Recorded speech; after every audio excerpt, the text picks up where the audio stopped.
Assalamualaikum warahmatullahi wabarakatuh.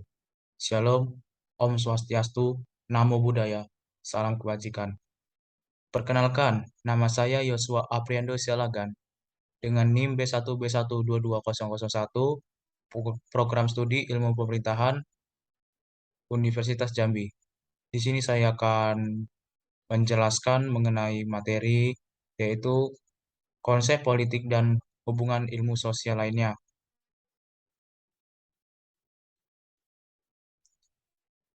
Dalam konsep politik, yang pertama ada teori politik. Teori adalah generalisasi yang abstrak mengenai beberapa fenomena. Dalam menyusun generalisasi, teori selalu memakai konsep-konsep. Konsep lahir dalam pikiran manusia dan karena itu bersifat abstrak. Sekalipun fakta-fakta dapat dipakai sebagai batu loncatan, generalisasi adalah proses melalui mana suatu observasi mengenai satu fenomena tertentu berkembang menjadi suatu observasi mengenai lebih dari satu fenomena. Teori politik adalah bahasan dan generalisasi dari fenomena yang bersifat politik.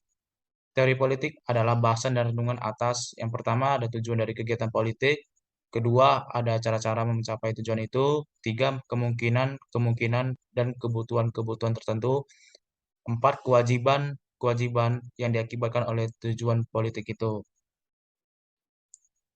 Konsep-konsep yang dibahas dalam teori politik mencakup pertama yaitu masyarakat. Masyarakat adalah keseluruhan aturan hubungan-hubungan antar manusia. Yang kedua yaitu kelas sosial. Kelas sosial adalah kelas sosial adalah status yang dimiliki oleh setiap masyarakat, di mana dalam status kelas sosial tersebut terbagi menjadi dua, yaitu ada kelas sosial ekonomi atas dan kelas sosial ekonomi bawah. Tiga, yaitu negara. Negara adalah yang meliputi wilayah yang berdaulat, yang mendapatkan pengakuan bagi seluruh rakyat Indonesia dan diakui negara lain. Keempat, ada kekuasaan. Kekuasaan itu bagaimana kita cara mendapatkan dan mempertahankannya, yang meliputi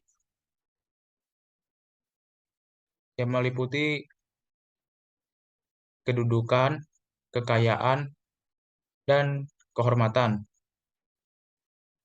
Yang kelima yaitu kedaulatan. Kedaulatan adalah kekuasaan yang tertinggi untuk membuat undang-undang dan melaksanakan dengan semua cara yang tersedia. Yang keenam yaitu hak dan kewajiban. Hak adalah hak yang dimiliki oleh setiap warga negara dan kewajiban adalah bagaimana cara kita mempertanggungjawabkannya sesuai dengan aturan yang berlaku. Yang ketujuh yaitu kemerdekaan. Kemerdekaan adalah kebebasan yang dimiliki oleh setiap negara. Yang ke-8 yaitu lembaga-lembaga negara. Lembaga-lembaga negara mencakup tiga, yaitu lembaga legislatif, eksekutif, yudikatif. Legislatif, kekuasaan untuk membuat undang-undang, contohnya saja MPR dan DPR. Eksekutif, yaitu kekuasaan untuk melaksanakan undang-undang, contohnya saja Presiden, Wakil Presiden, Kementerian, dan lembaga pemerintahan non-kementerian. Lembaga pemerintahan non-kementerian meliputi Badan Intelijen Negara, Badan Nasional Penanggulangan Bencana, Badan Meteorologi, Klimatologi, dan Geofisika, Badan Narkotika Nasional, dan lain-lain. Yang ke-9 yaitu perubahan sosial. Perubahan sosial itu adalah perubahan yang terjadi dalam masyarakat. Perubahan sosial tersebut terbagi menjadi 4, yaitu perubahan sosial evolusi atau revolusi, perubahan yang dimaksud adalah perubahan lambat atau perubahan cepat. Yang kedua yaitu perubahan kecil dan perubahan besar. Yang ketiga yaitu perubahan yang dikendaki dan perubahan yang tidak dikendaki. Yang keempat yaitu ada perubahan struktural.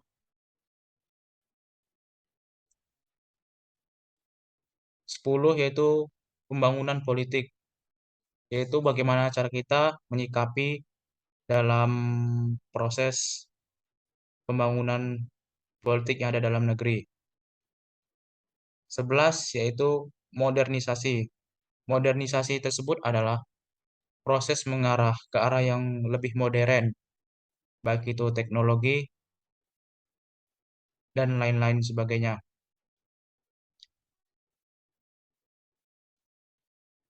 Teori-teori yang termasuk dalam kelompok dasar moral atau bersifat akhlak dan yang menentukan norma-norma untuk perilaku politik terbagi menjadi tiga kelompok.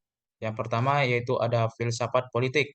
Filsafat politik itu adalah bagaimana cara kita mencari penjelasan yang berdasarkan rasio, melihat jelas bahwa adanya hubungan antara sifat dan hakikat dari alam semesta dengan sikap dan hakikat dari kehidupan politik di dunia fana ini.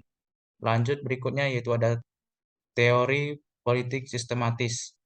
Teori politik sistematis tersebut adalah politik ini menjalankan suatu pandangan tersendiri mengenai metafisika dan epistemologi, tetapi berdasarkan diri atas pandangan-pandangan yang sudah lazim diterima pada masa itu.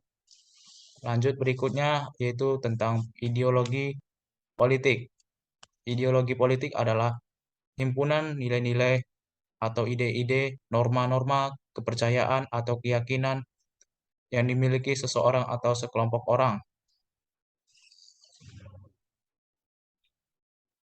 Yang kedua, di sini ada masyarakat. Masyarakat tersebut adalah keseluruhan antara hubungan-hubungan antar manusia di dalam kehidupan berkelompok dan hal hubungannya dengan manusia yang lain. Pada dasarnya setiap manusia menginginkan beberapa nilai dalam mengamati masyarakat di sekelilingnya, yaitu masyarakat barat. Menurut Robert M. Affair mengatakan, masyarakat adalah suatu sistem hubungan-hubungan yang ditata. Dan menurut Harold Laswell rinci 8 nilai, yaitu ada kekuasaan, kekayaan, kehormatan, kesehatan, kejujuran, keterampilan, pendidikan, dan kasih sayang.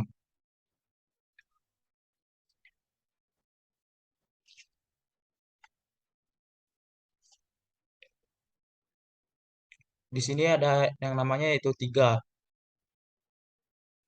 yaitu di sini ada yang namanya itu negara. Negara merupakan integrasi dari kekuasaan politik negara dan hubungan-hubungan manusia dalam masyarakat dan mengakibatkan gejala-gejala kekuasaan dalam masyarakat. Dalam negara tersebut ada sifat-sifat negara. Sifat-sifat negara meliputi sifat memaksa, sifat monopoli, sifat mencakup semua. Sifat memaksa sendiri adalah peraturan perundang-undangan yang ditaati dan dengan demikian penertiban dalam masyarakat tercapai serta timbulnya anarki dicegah, maka negara memiliki sifat memaksa. Dan yang berikutnya itu ada sifat monopoli. Sifat monopoli tersendiri adalah negara mempunyai monopoli dalam menetapkan tujuan bersama dari masyarakat. Selanjutnya itu ada sikap mencakup semua. Semua peraturan perundang-undangan, misalnya saja itu keharusan membayar pajak atau iuran wajib yang harus dimiliki setiap warga negara dan berlaku untuk semua orang tanpa terkecuali. Di sini ada yang namanya yaitu unsur-unsur negara. Unsur-unsur negara tersendiri ada empat, ada wilayah, ada penduduk, pemerintah, ada kedaulatan. Wilayah sendiri adalah setiap negara menduduki tempat tertentu di muka bumi dan mempunyai perbatasan tertentu. Di sini juga ada namanya penduduk. Penduduk itu adalah setiap negara mempunyai penduduk dan kekuasaan negara menjangkau semua penduduk di dalam wilayahnya. Di sini juga ada yang namanya pemerintah. Pemerintah itu setiap negara mempunyai organisasi yang berwenang atau berkuasa untuk merumuskan dan melaksanakan keputusan-keputusan yang mengikat bagi seluruh penduduk di dalam wilayahnya. Dan yang terakhir ada kedaulatan. Kedaulatan itu adalah kekuasaan yang tertinggi untuk membuat dan melaksanakan undang-undang dengan semua cara yang tersedia. Tujuan dan fungsi negara. Negara dapat dipandang sebagai asosiasi manusia yang hidup dan bekerja sama untuk mengejar beberapa tujuan bersama. Dapat dikatakan bahwa tujuan terakhir setiap negara ialah menciptakan kebahagiaan bagi rakyatnya. Tujuan negara Republik Indonesia sebagai tercantum dalam Undang-Undang Dasar 1945 ialah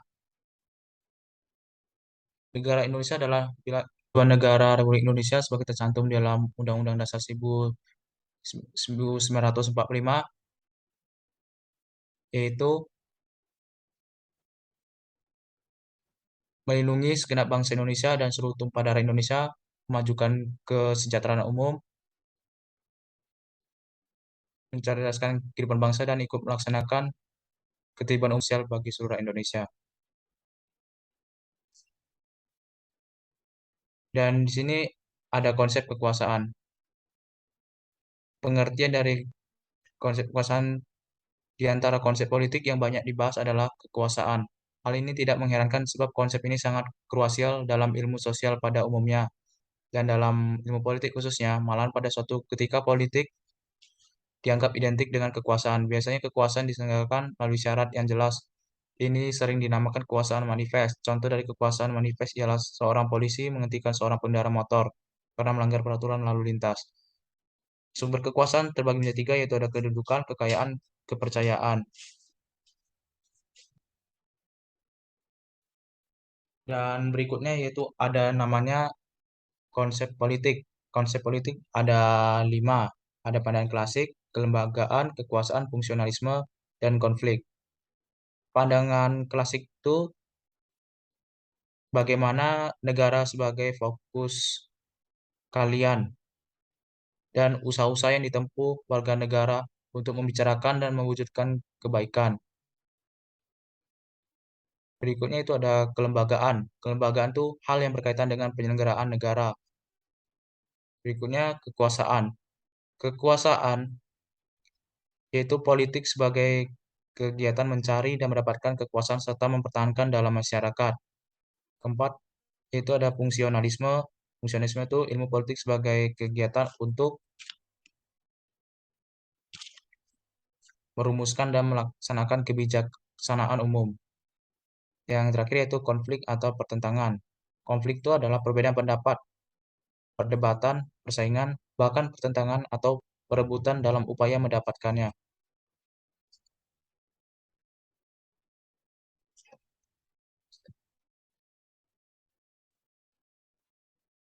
Berikutnya itu tentang hubungan ilmu sosial lainnya.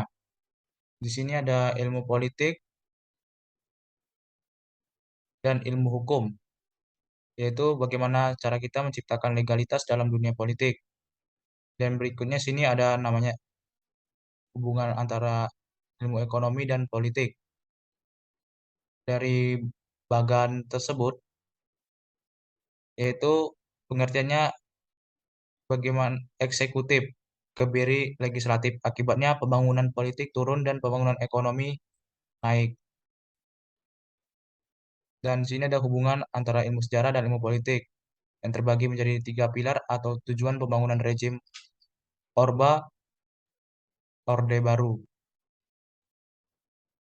Yang pertama ada KB, keluarga berencana, dua ada transmigrasi, tiga ada kooperasi, contohnya saja badan usaha milik desa. Berikutnya itu hubungan antara ilmu psikologi dan ilmu politik. Dalam psikologi itu sendiri itu mempelajari tentang ilmu sosial, eh, yaitu perilaku memilih.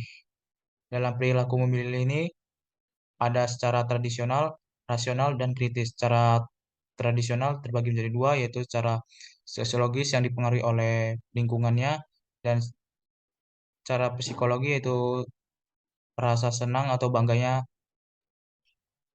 terhadap seseorang yang akan dipilih tersebut. Berikutnya itu ada rasional. Rasional ini itu berdasarkan visi misi proker atau program kerja yang dijalani.